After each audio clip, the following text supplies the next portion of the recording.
kepadanya bagaimana cara untuk menguruskan jiwa-jiwa manusia, untuk membentuk manusia, sehingga orang-orang bukan Arab pada ketika itu terpesona dengan dakwah dan Islam yang dibawa oleh sahabat radhiyallahu anhum, para salafus saleh, tabi'in, para tabi'in, dan mereka secara beramai-ramai menerima Islam kerana terpesona dengan cara orang-orang soleh ini membawa Islam.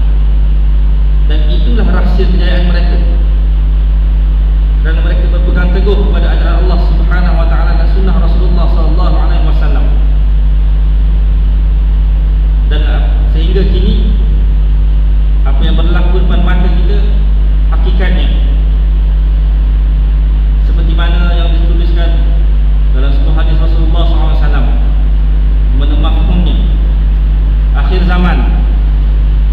Daripada hadis Rasulullah SAW, Rasulullah SAW bercerita kepada para sahabatnya, satu hari nanti akan sampai masa yang mana kamu semua, iaitu orang-orang Islam, maksudnya kita, akan dikerumun seolah-olah makanan yang lazat, yang mana pada ketika itu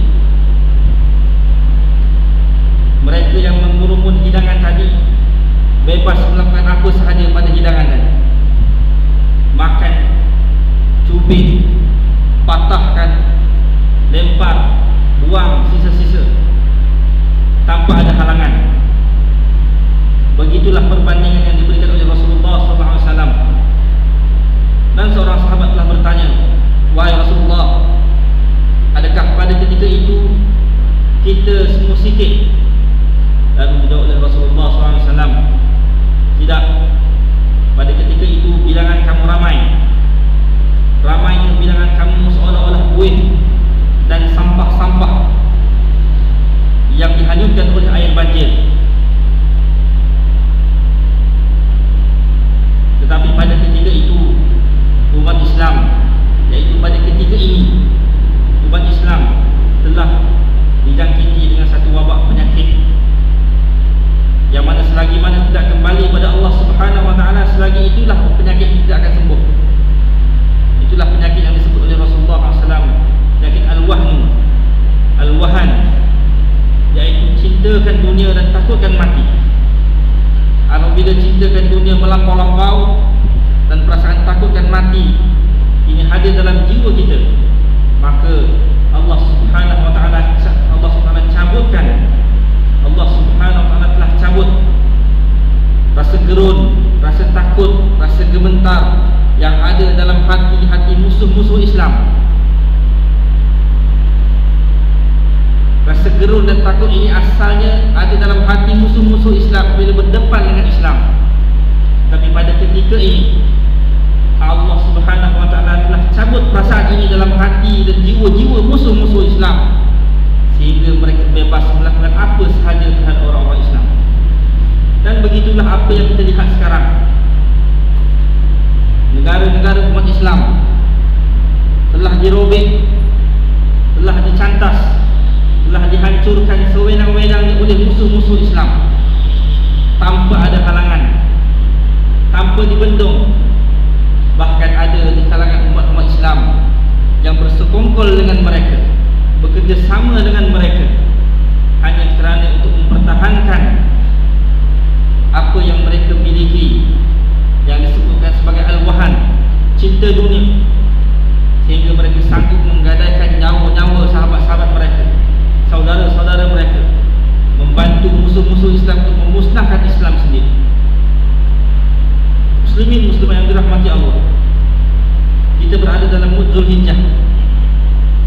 Sahabat-sahabat kita, saudara mara kita berada di kota Mekah, sedang menunaikan haji. Dan kita beberapa minggu yang lalu telah menumpahkan darah, melaksanakan ibadah kurban untuk mendekatkan diri kepada Allah Subhanahu wa taala.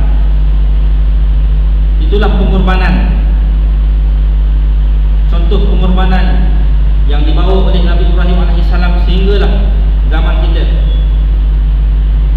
diwarisi oleh Rasulullah SAW seterusnya kepada kita. Jadi sempena dengan bulan korban ini,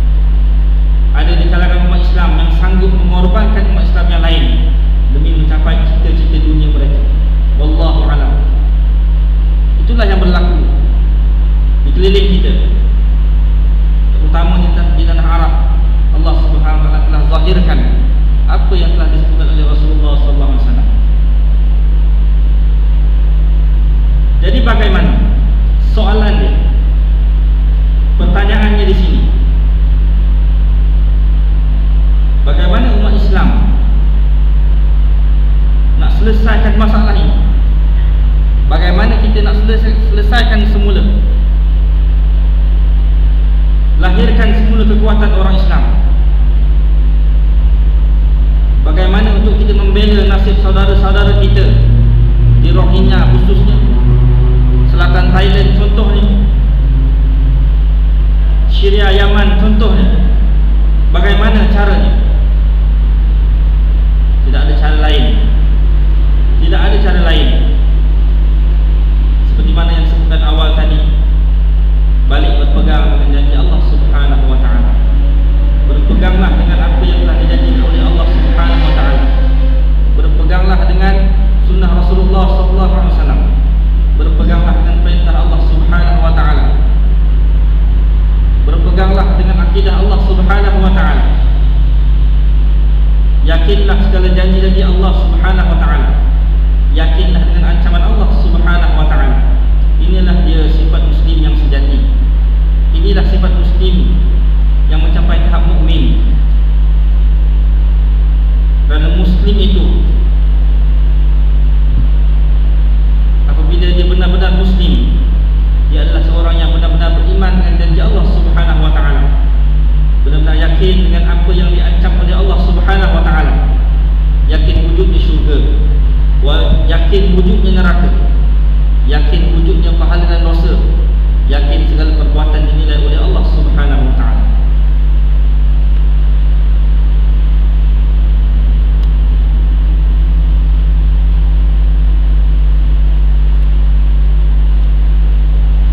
Muslimin, muslimat yang dirahmati Allah, sebagai langkah untuk kita mencapai Muslim yang benar-benar beriman pada Allah Subhanahu wa ta'ala, dalam satu hadis yang diriwayatkan oleh Abu Hurairah radhiyallahu anhu, yang mana Rasulullah SAW bersabda, menceritakan kepada kita bahawasanya Allah Subhanahu wa ta'ala itu mempunyai 99 nama, 100 kurang daripada 1. Tidak seorang pun yang menghafaznya kecuali beliau akan masuk syurga. Allah Subhanahu wa ta'ala itu ganjil, yakni tidak genap, dan Allah menyukai perkara yang ganjil, yakni tidak genap. Hadis yang diriwayatkan oleh Bukhari dan Muslim. Apabila disebutkan tentang nama Allah Subhanahu wa ta'ala, apa yang berlaku dalam masyarakat kita sekarang? Masyarakat kita kenal Asmaul Husna, 99 nama Allah Subhanahu wa ta'ala. Bahkan kita dididik di peringkat sekolah rendah hinggalah masuk sekolah menengah, diajar dengan menghayati, dengan menghafal nama-nama Allah Subhanahu wa ta'ala.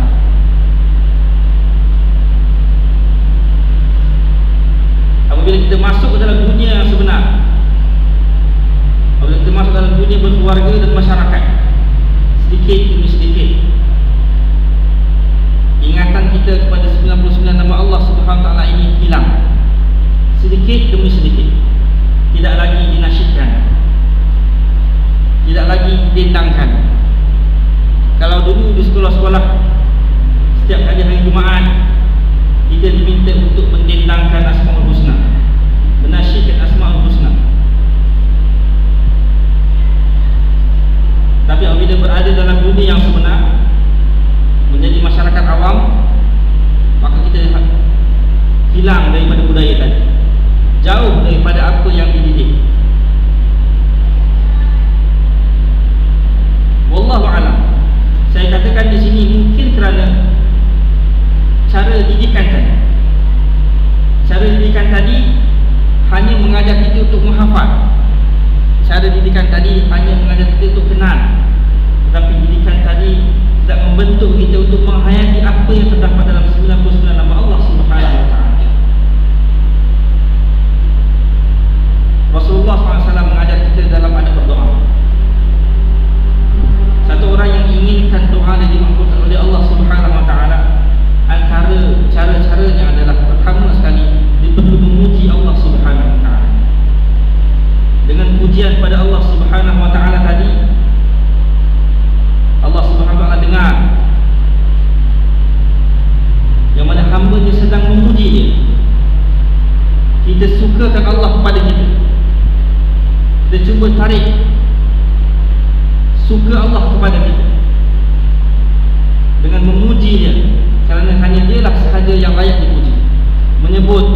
kebesaran, sifat-sifatnya yang maha pemurah, yang maha pengasih, yang maha lembut, yang memberikan rezeki, yang maha pengampun, ya Ghafur, ya Razzaq, ya Latif, ya Rahman, ya Rahim. Itulah pujian-pujian kepada Allah Subhanahu wa ta'ala. Sebenarnya ia bukan sekadar ucapan, ia bukan sekadar kaedah untuk kita berdoa yang ditulis oleh para alim ulama. Mudah, zaman kita zaman mudah.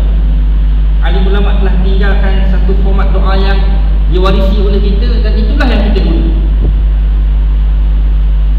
Imam-imam atau siapa sahaja yang selepas solat, dia akan baca dengan format yang telah sedia ada.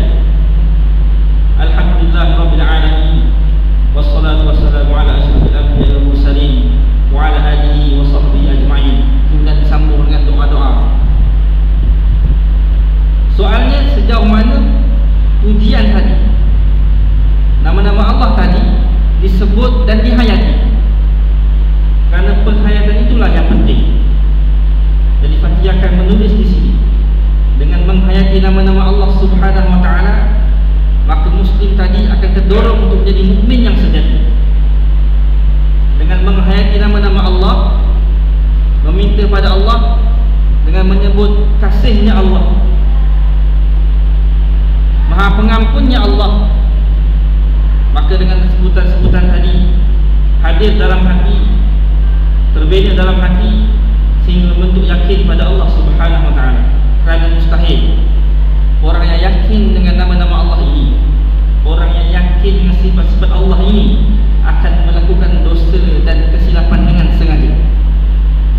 Dan mustahil orang yang yakin dengan nama-nama Allah ini, orang yang yakin dengan sifat-sifat Allah ini, dia akan melakukan dosa secara berterusan, berkekalan, tanpa mohon ampun pada Allah Subhanahu wa ta'ala. Bermakna apa yang berlaku dalam masyarakat kita sekarang ini hanya mengenal Allah dari satu sudut, iaitu Tuhan yang menciptakan dia. Tapi mereka lupa, mereka gagal dalam meyakini Allah Subhanahu wa ta'ala dari segala perkara yang berkait dengan Allah Subhanahu wa ta'ala. Ini adalah salah satu punca daripada punca-punca yang ada yang menyebabkan umat Islam jauh daripada Allah Subhanahu wa ta'ala, jauh daripada perintah-perintah Allah Subhanahu wa ta'ala, sehingga menyebabkan umat Islam itu sendiri lemah dan dilihat oleh musuh-musuhnya mudah untuk dikalahkan, bahkan mudah untuk diperkotak-katik, mudah untuk dipergunakan untuk memusnahkan orang Islam yang lain. Mereka gunakan orang Islam yang lain untuk menghancurkan orang Islam sendiri. Tidak perlu menggunakan tenaga mereka, hanya dengan menggoda mana-mana umat-umat Islam yang terpesona dengan keindahan dunia, yang dijangkiti dengan penyakit al-wahan, cintakan dunia dan takutkan mati, yang mana hati-hati mereka tidak ada kebesaran Allah Subhanahu wa ta'ala. Mereka inilah yang digunakan oleh musuh-musuh Islam untuk menghancurkan umat Islam yang lain, sehingga tidak ada lagi mana-mana umat Islam yang berani untuk membela nasib-nasib saudara kita ke atas apa yang telah berlaku pada saudara-saudara kita.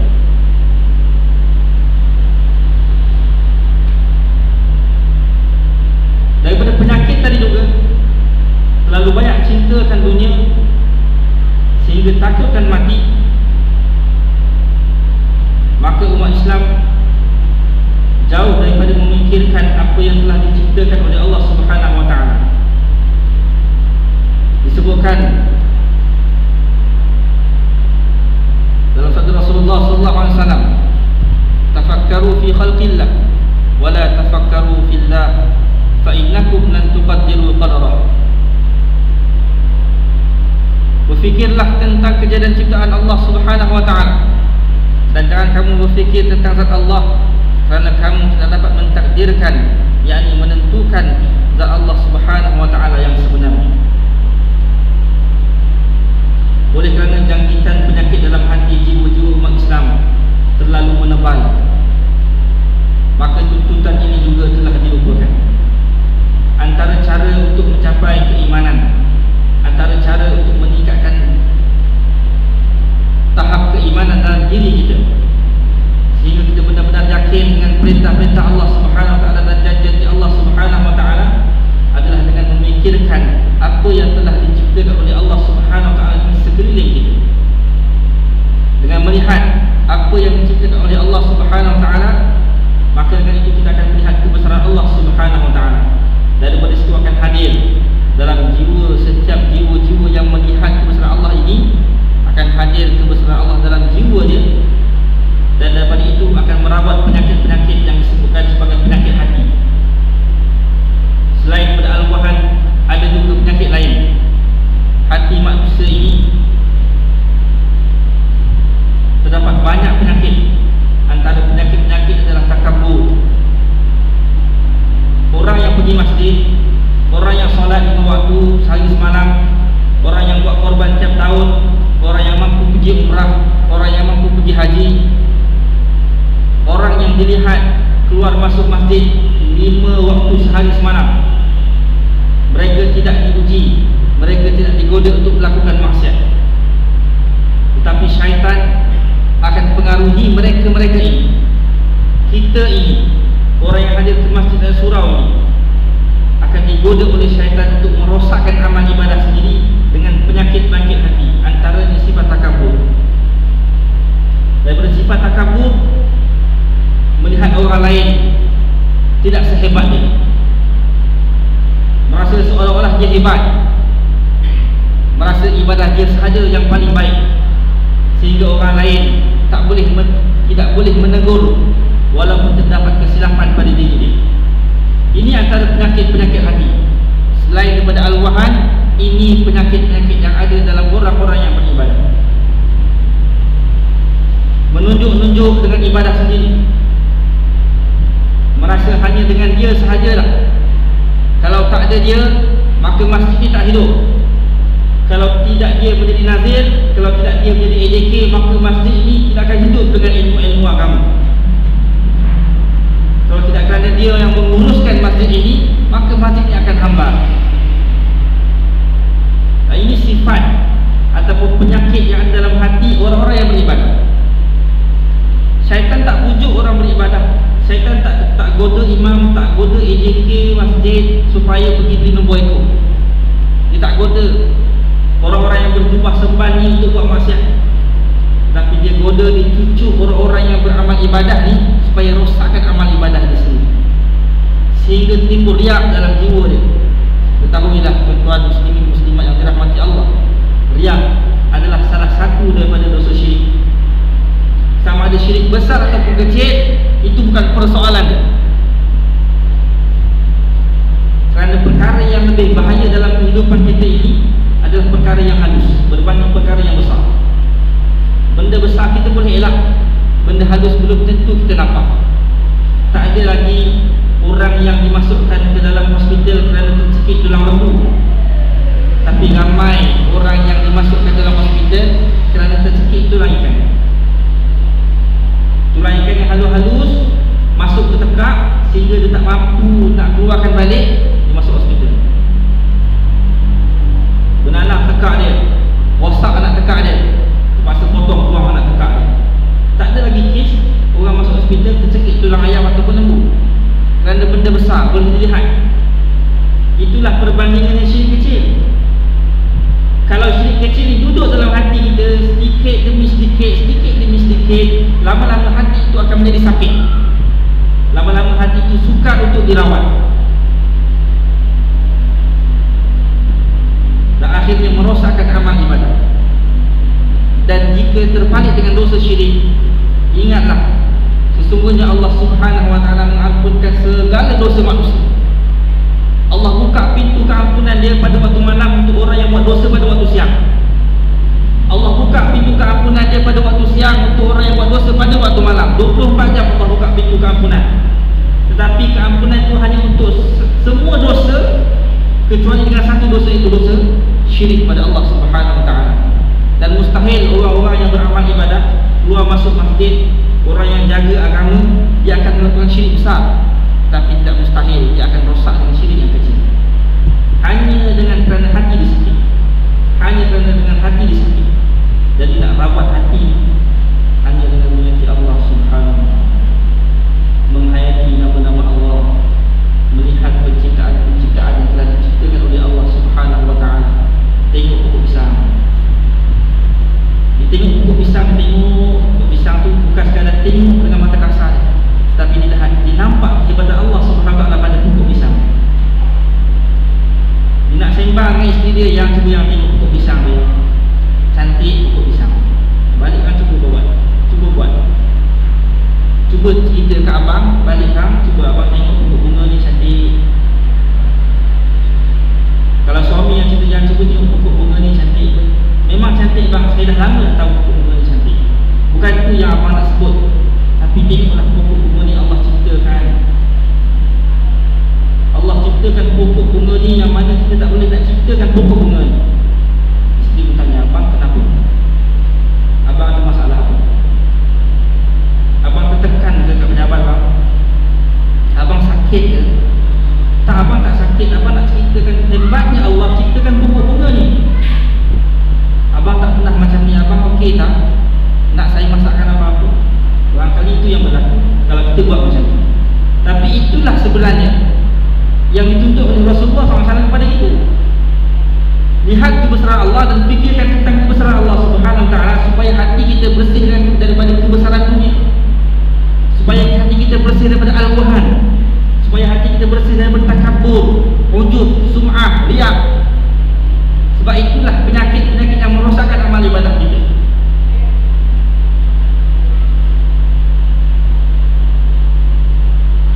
Itu belum balik haji lagi. Kalau balik haji lagi besar penyakit. Sebab pahala dah banyak, juta-juta pahala. Jadi kalau kurang sikit pun tak ada masalah, ada banyak lagi baki pahala. Wallahu a'lam. Muslimin muslimat yang dirahmati Allah, seorang muslim yang dia berusaha untuk jadi mukmin, antaranya dia berpegang dengan apa yang telah dibawa oleh para alim ulama. Dia tidak akan mempertikaikan apa yang dibawa oleh para alim ulama, sekalipun terdapat perbezaan pendapat, tetapi dia bertasam, itu berlapang dada. Dia yakin dengan apa yang dibawa oleh para alim ulama, para salafus salih, para golongan khalaf, para alim ulama yang mewariskan ilmu kepada kita. Mereka yakin, Muslim yang mukmin, dia yakin dengan mereka ini amanah dengan apa yang telah diwariskan kepada mereka oleh Rasulullah SAW dan sampai kepada kita. Dan setiap kata-kata mereka, Muslim yang mukmin akan membenarkannya. Ini sifat Muslim yang mukmin. Tetapi apa yang berlaku sekarang berbeza dengan apa yang saya nyatakan tadi. Muslim yang ada di zaman kita sekarang ini berani dan sanggup mempertikaikan kata-kata para alim ulama dan para salafus salih, sehingga ada di antara mereka yang berani mencabar supaya Al-Quran itu ditafsirkan semula, sehingga ada di antara mereka yang mengatakan hukum itu adalah daripada kata-kata atau pendapat ulama semata-mata, bukan daripada Allah Subhanahu wa ta'ala. Ini penyakit berat. Penyakit ini berat. Kerana satu orang yang menindakkan hukum Allah Subhanahu wa ta'ala, satu orang yang menindakkan hukum Allah Subhanahu wa ta'ala, menafikan hukum Allah Subhanahu wa ta'ala, maka dia telah kufur. Ini penyakit berat. Dan penyakit ini berlaku dalam jiwa-jiwa orang Islam sekarang.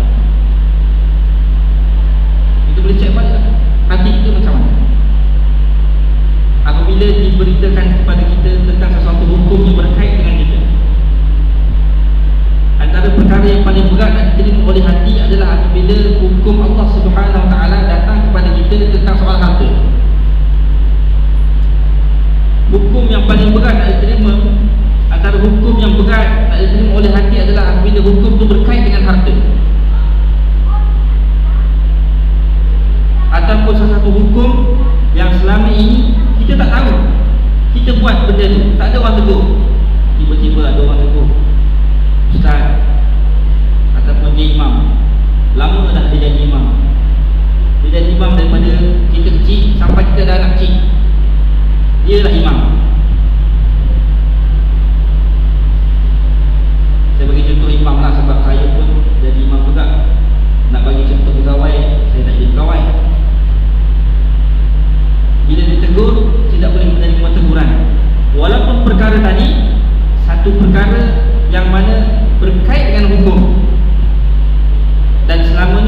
tegur kerana tak ada orang nak balik tegur.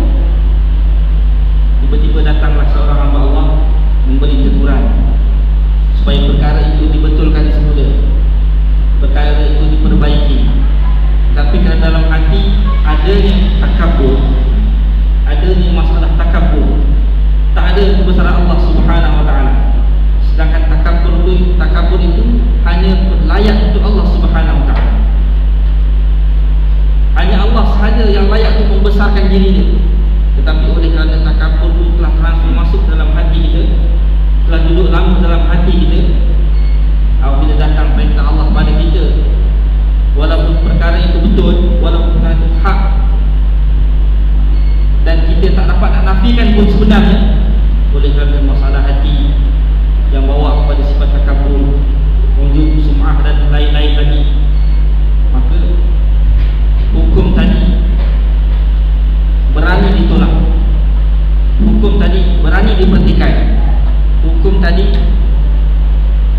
dinafikan sementah-mentahnya, tanpa mempertimbangkan kesan daripada tindakan yang dia buat, tanpa memikirkan kesan daripada tindakan menafikan hukum tadi. Azam dulu.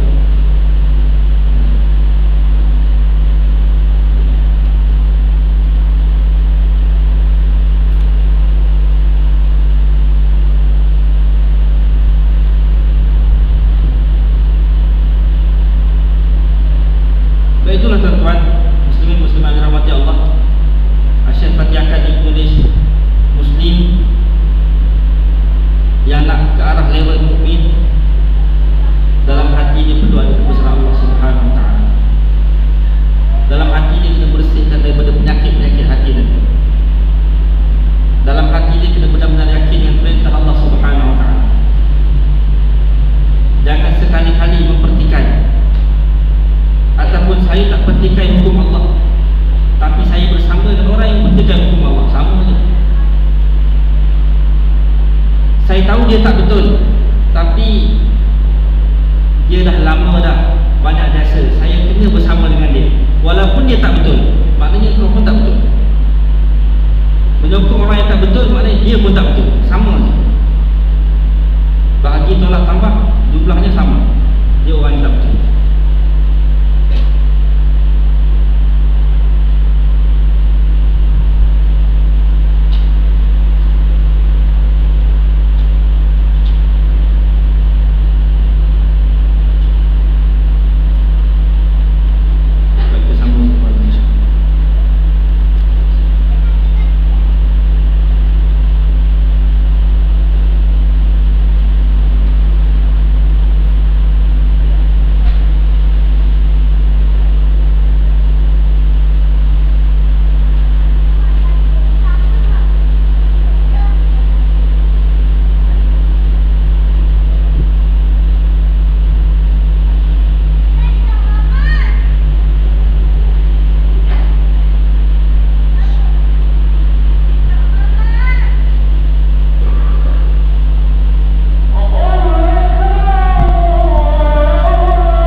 nafsu dia, sekalipun bertentang dengan kehendak Allah Subhanahu wa taala, maka dia akan ikut kehendak hawa nafsu dia.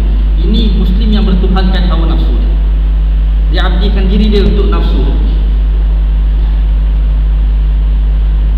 Bahkan ada muslim yang mengabdikan diri dia, menghambakan diri dia kepada manusia yang lain. Kerana pada dia nampak manusia tadi boleh memberi manfaat pada dia. Kalau dia kipas orang ni, dia sejuk. Bila dia sejuk, dia banyak dapat manfaat.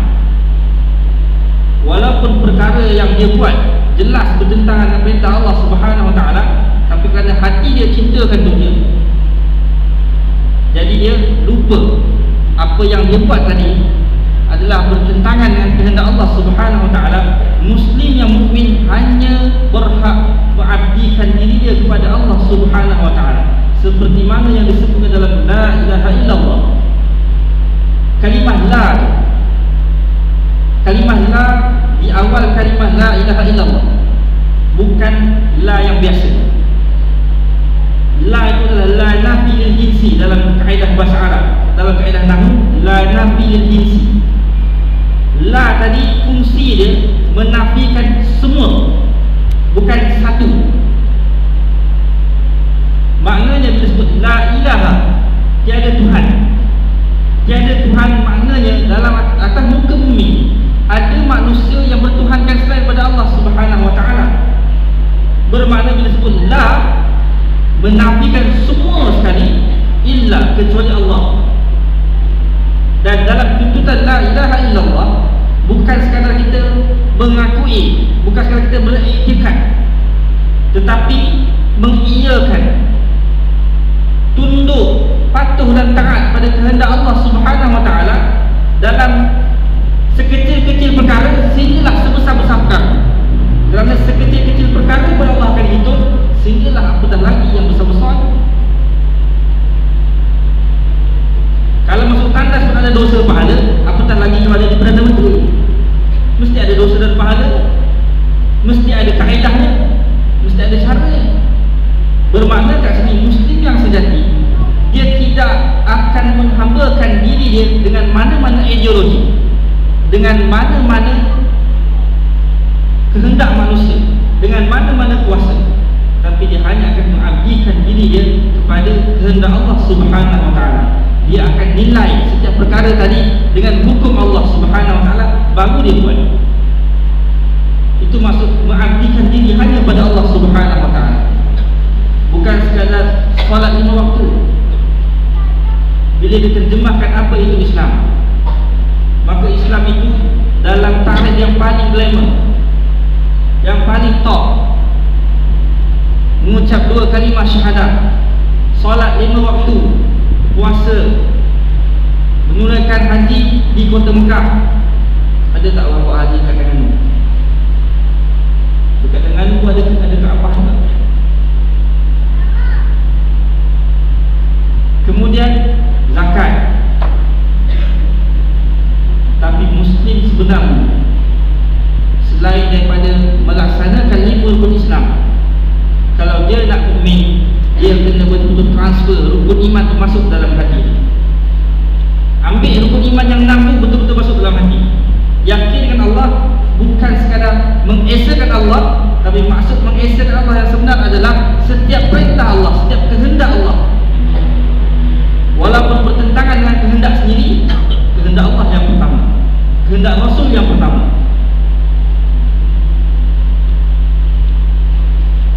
Dan dalam 6 rukun iman, benda yang paling berat sekali nak buat adalah menerima qada dan qadar.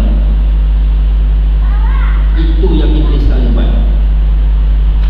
Iblis kalau nak dinilai iman dia pada rukun yang pertama, A++. Begitu juga dengan rukun yang kedua, P3, ke-4. Tapi bila sampai qada dan qadar, dia gagal. Dia tak boleh menerima ketentuan Allah Subhanahu wa taala, yang mana dia kena tunduk pada Adam. Maknanya kalau kita pun sama juga tak boleh terima qada dan qadar, sama je dengan Iblis.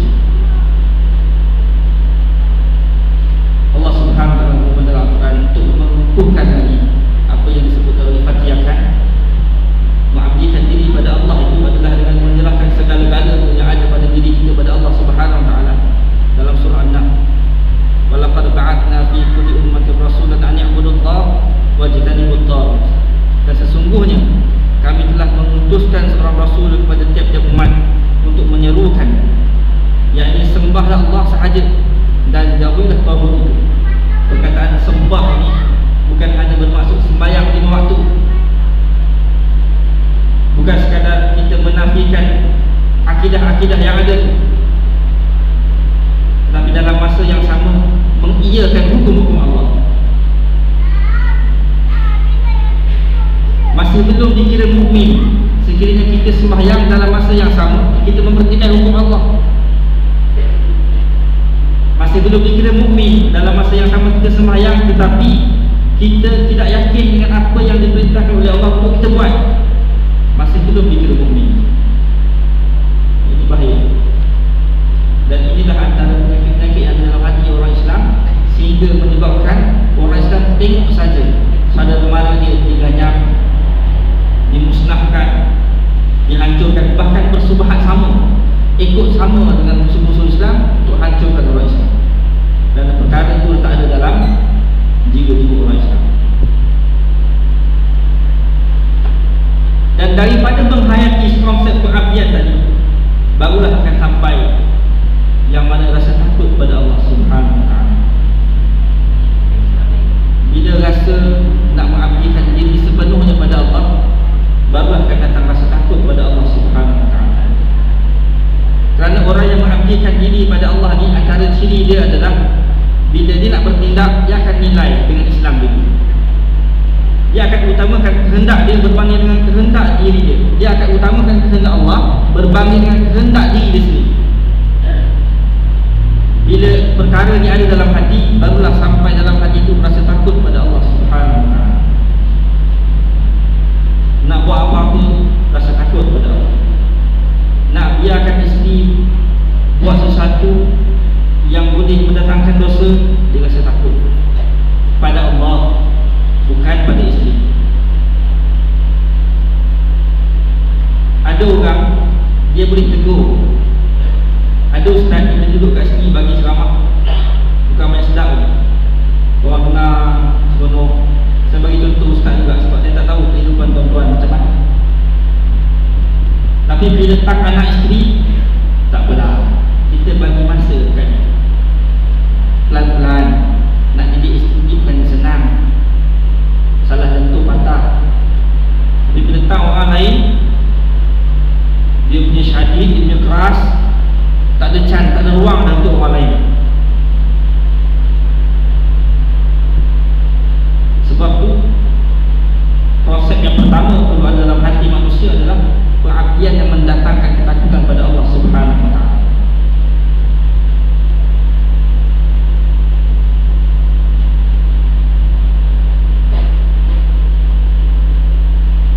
Jadi Allah Subhanahu Wa Taala turunkan Rasulullah SAW.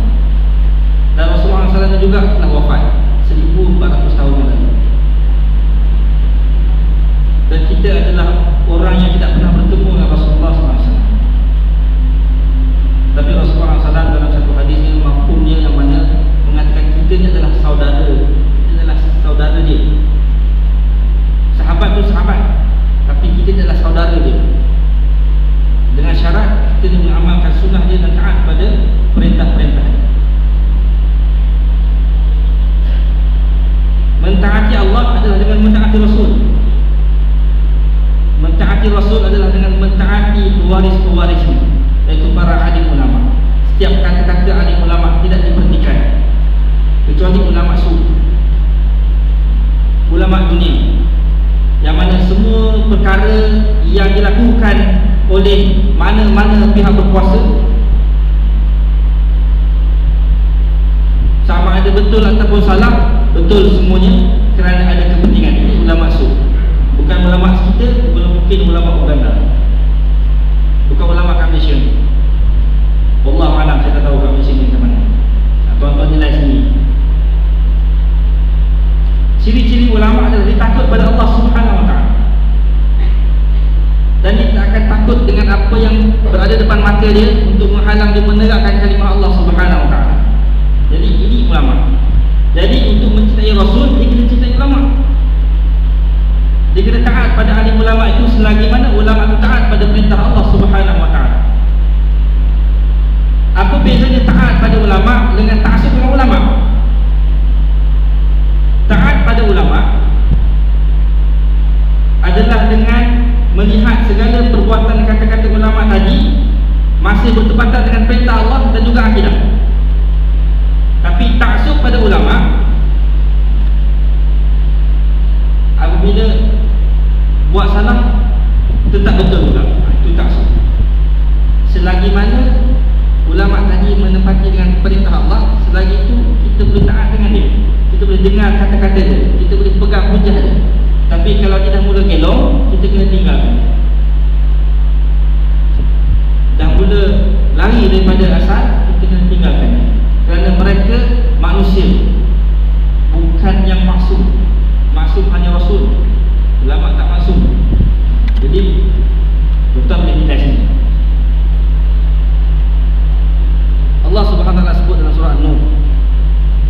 "Faman yuti'illaha wa rasulahu wa yakhshallaha wa yattaqi fa ulaika humul faizun."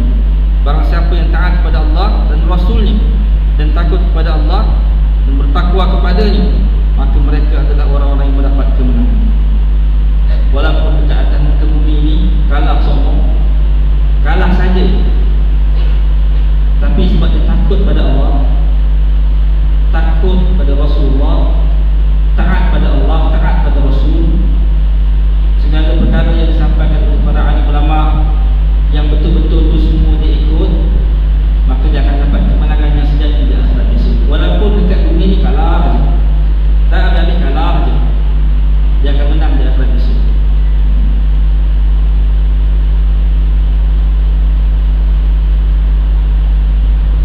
Langkah seterusnya untuk jadi muslim yang mukmin, muslim yang betul-betul beriman pada Allah Subhanahu wa taala, bila dia dah yakin dengan segala sifat Allah, dengan nama-nama Allah, dalam doa dia disebut nama-nama Allah sebagai salah satu cara dia bertawassul, dipuji Allah. Dalam kerja dia pun dia sebut nama Allah, dia abdikan diri dia betul-betul pada Allah, dia taat segala perintah Allah dan dia takut pada perintah Allah. Muslim yang mukmin ni dalam hati dia sentiasa ingatkan Allah Subhanahu wa taala dalam keadaan senang dan susah, iaitu sentiasa dia berzikir mengingati Allah Subhanahu wa taala. Zikir yang dimaksudkan adalah bukan hanya merujuk kepada zikir yang diucapkan oleh lidah, tetapi hatinya berzikir, jiwa dia berzikir, kepala dia, akal dia berzikir, tindakan-tindakan dia berzikir dengan Allah Subhanahu wa taala. Maksud dia, kalau dia nak bertindak, ingat Allah Subhanahu wa taala. Kalau dia nak berfikir, dia akan fikirkan perkara-perkara yang baik, sehingga dia takut untuk memfikirkan sesuatu perkara-perkara yang dilarang oleh Allah Subhanahu wa taala. Jiwa dia sentiasa berasa tenang dengan mengasihi Allah Subhanahu wa taala. Ala bidzikrillah tatma'innul qulub. Hanya dengan mengasihi Allah Subhanahu wa taala sahaja hati akan menjadi tenang. Maksudnya, kalau bangun-bangun pagi stres, belum ya Allah. Kalau serabut dengan perangai isteri, maknanya kita yang tak berapa ingat Allah. Kalau suami itu selalu bagi serabut dengan isteri, maknanya dua-dua tak ingat Allah. Kerana orang yang tenang, orang yang jiwa dia dekat dengan Allah Subhanahu wa taala, apa keadaan sekalipun dia mengeluh, dia akan segera beristighfar. Sekalipun dia berasa penat, dia akan ingat Allah Subhanahu wa taala. Kesan zikir ini sangat besar. Antara zikir yang dituntut adalah beristighfar. The power of istighfar ini sangat besar. Ada masalah istighfar, insya-Allah Allah akan selesaikan masalah. Tapi kita usaha juga lah. Duduk atas sejadah istighfar 2000 kali pun tak selesai juga. Berhadapan dengan masalah isteri, tak takut suami. Berhadapan dengan masalah suami yang tak berapa suka dan tutup aurat, suami yang garang macam singa, istighfar. Perbanyakkan istighfar. Berdepan dengan masalah anak yang tak pernah cakap, istighfar.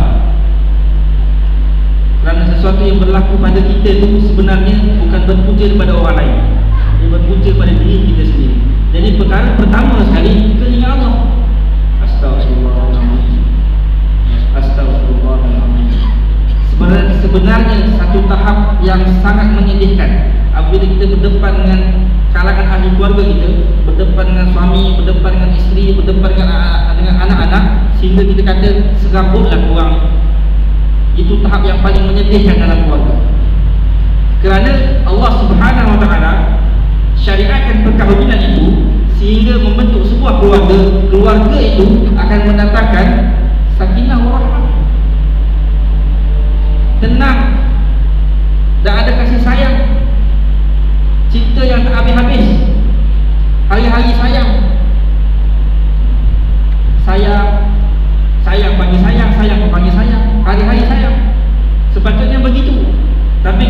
balik rumah, tengok muka isteri makin berserabut, tengok suami makin menyampak, maknanya hati tu yang ada masalah. Suami tu dah cukup handsome, isteri tu dah cukup cantik, tetapi dia masih lagi merasa serabut, tak tenang, jiwa dia tengok yang peninglah kepala tengok kau ni, boleh duduk jauh-jauh sikit lah. Semua serba-serbi tak kena dengan pasangan dia. Anak-anak semua pada dia mendatangkan masalah, memberi tekanan kepada kepala dia. Maknanya bukan keadaan tu sebenarnya yang bermasalah, hati tu yang bermasalah sebenarnya. Hati kita yang tak ingat Allah Subhanahu Wa Taala sebenarnya. Lainlah kalau dalam satu keluarga tu memang jenis tak ingat Allah, maknanya setiap orang dalam tu bermasalah. Tapi kalau ada isteri yang mana cantik pada pandangan mata dia, sebelum nikah cantik, lepas nikah pun cantik, 10 tahun nikah pun cantik, 20 tahun nikah pun cantik, nak mati pun cantik. Kalau isteri yang cantik macam ni pun boleh mendatangkan serabut kepala otak, maknanya bukan isteri tu yang salah. Isteri tu dah tutup aurat elok, jaga maruah dia, jaga nama baik dia, apa yang nak dimakan semua dia masak, serba-serbi baik isteri ni. Walaupun ada beberapa kekurangan, tapi peratus dia baik, banyak pada yang baik.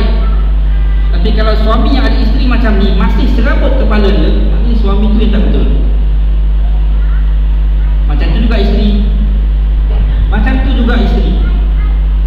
Kalau suami ni pada mata dia mendatangkan masalah, tak menguntungkan, ada tak ada sama je, lebih baik tak ada daripada ada. Kalau begitulah yang ada dalam hati kita pada pasangan kita, pada anak-anak kita, dalam keadaan anak-anak dan pasangan kita tu baik, bermakna kita yang tak baik, kita yang tinggalkan perintah Allah. Dan kalau dalam keluarga kita tu tak habis-habis dengan bermasam muka, tak habis-habis dengan masalah, tak ada sakinah, tak ada warahmah, periksalah, pasti ada perintah Allah yang ditinggalkan. Bagaimana solat kita, bagaimana zikir kita, bagaimana Quran kita, bagaimana puasa kita, kemana hala tujuan duit kita, daripada mana sumbernya duit kita. Segala itu menjadi faktor kepada apa yang berlaku dalam rumah tangga. Saya bagi contoh kecil je, jadi tuan-tuan terjemahkanlah sendiri contoh yang besar dalam konteks kehidupan masing-masing. Bagaimana berdepan dengan kehidupan masing-masing. Kalau ada masalah, baliklah kepada Allah Subhanahu Wa Taala. Ala bi dzikrillah tatma'innul qulub. Dengan mengaji Allah sahaja hati itu menjadi tenang, bahkan memberi kesan kepada kehidupan keluarga kita. Kalaulah setiap keluarga begini, kalaulah setiap keluarga yang ada dalam kampung itu ingat Allah Subhanahu Wa Taala, maknanya kampung tu akan jadi kampung yang ingat Allah Subhanahu Wa Taala. Kalau kampung tu ingat Allah Subhanahu Wa Taala, mustahil ada masalah-masalah maksiat dalam kampung tadi. Mustahil kasut hilang, mustahil kereta rosak kena pecah, mustahil ada masalah-masalah sosial. Dan itulah kunci dia, itulah kunci dia. Sebarang masalah yang berlaku di sekeliling kita, sebenarnya ada sedikit sebanyak kita sebagai penyumbang. Sebab kalau baik di sekeliling kita tu, barangkali ada sedikit pada sumbangan kita. Sama ke kaedah. Baik, terakhir,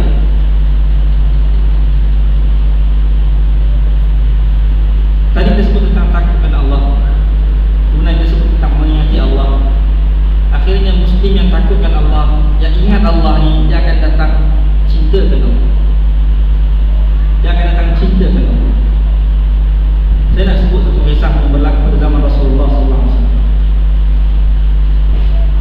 yang mana ada 3 orang sahabat telah diuji dengan perasaan cinta dan kasih pada harta benda dan juga keluarga.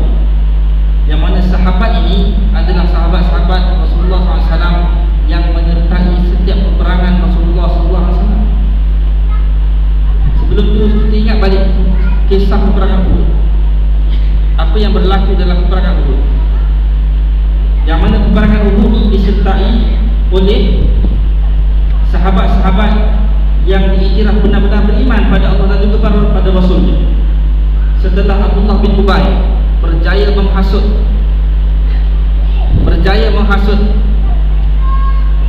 beberapa tentera Uhud untuk berpaling, untuk balik ke kota Madinah, maka tinggallah baki yang ikut Rasulullah. Lalu Rasulullah pesan pada satu pasukan yang duduk atas bukit itu, dia diam.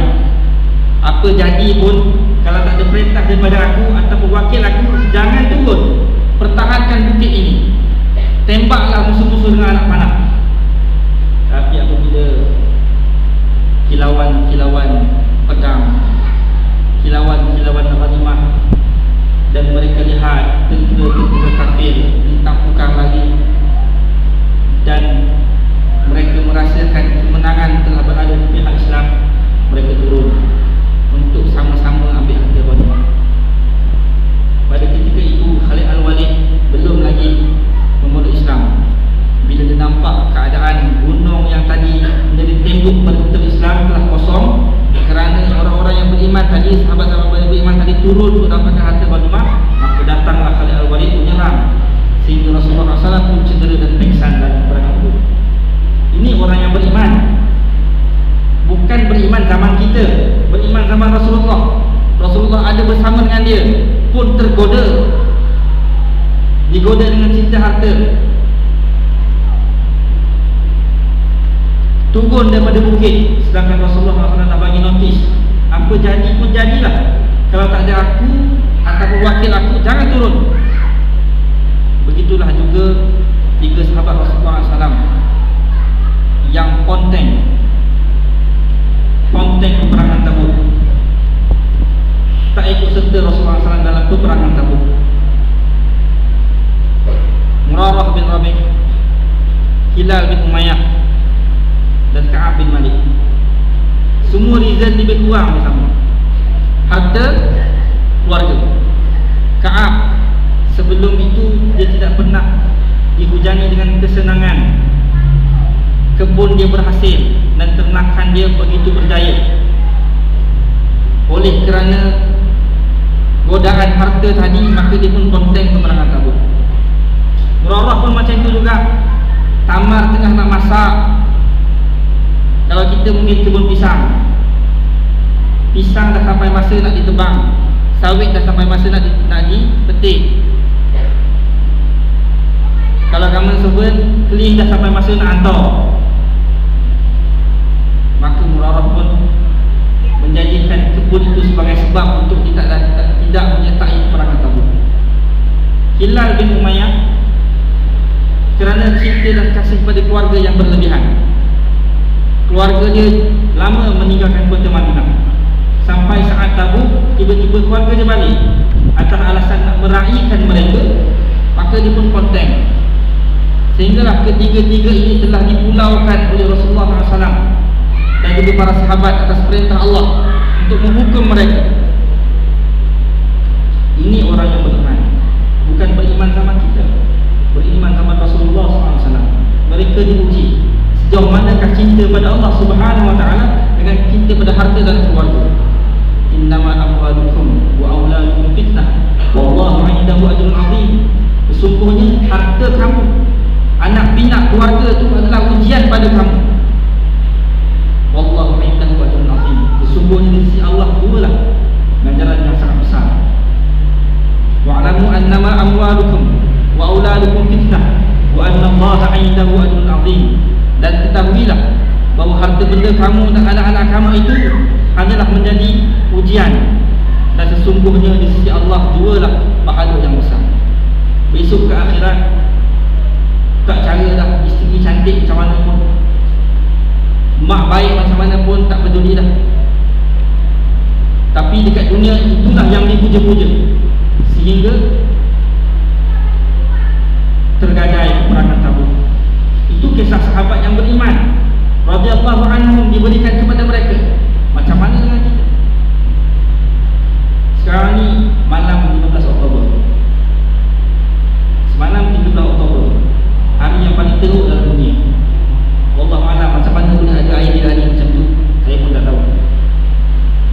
Sehingga ada juga di kalangan muslimat yang bertudung pun menyebut-nyebutkan menyebut-nyebutkan hari. Saya nak sebut pun malu, tapi terpaksa sebut juga. Hari 6 Februari. Boleh tak benda itu dipromosikan?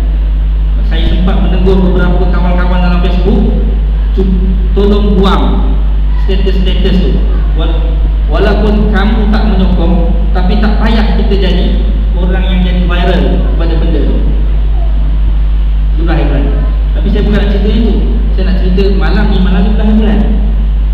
Yang mana jumlah bulan ni nak diukur dengan tarikh gaji lebih kurang dah 20 hari.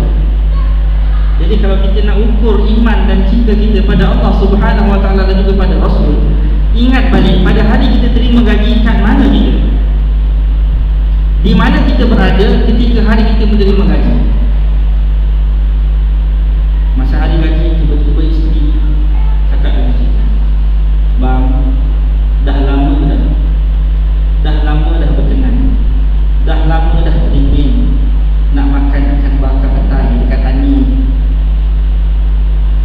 Orang kata ikan bakar tu sedap, kedai dia ramai orang bang, kena datang awal. Kita pun jawab, malam ni ada kuliah maghrib, abang nak pergi semayang maghrib, dengar kuliah maghrib, lepas tu semayang isyak, lepas isyak kita pergi, no problem, abang bawa, abang janji malam ni abang bawa, abang dah dapat gaji dah. Isteri kita pun berhujang, bang, kalau pergi lepas isyak, kita akan lewat.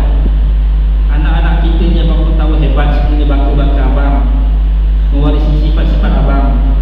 Kalau kat kedai kita dah mengantuk tu buat perangai, saya malu. Kita pergilah awal sikit. Kita pun fikir, tak ya juga, memang betul buat anak aku hebat, semuanya sebab aku.